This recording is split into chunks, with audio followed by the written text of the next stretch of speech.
La première mention de la non-hérédité du royaume de Dieu se trouve dans la première lettre de Paul à l'église de Corinthe.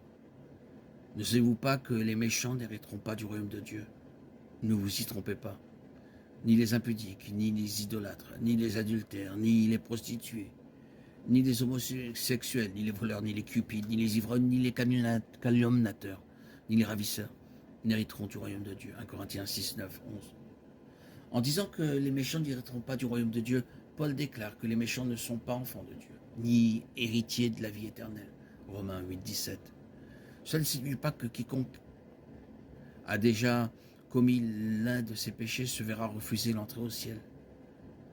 Ce qui différencie la vie d'un chrétien de celle d'un non-chrétien, c'est la lutte contre le péché et la capacité de le surmonter. Un vrai chrétien se repentira toujours, finira toujours par revenir à Dieu et reprendra toujours la lutte contre le péché.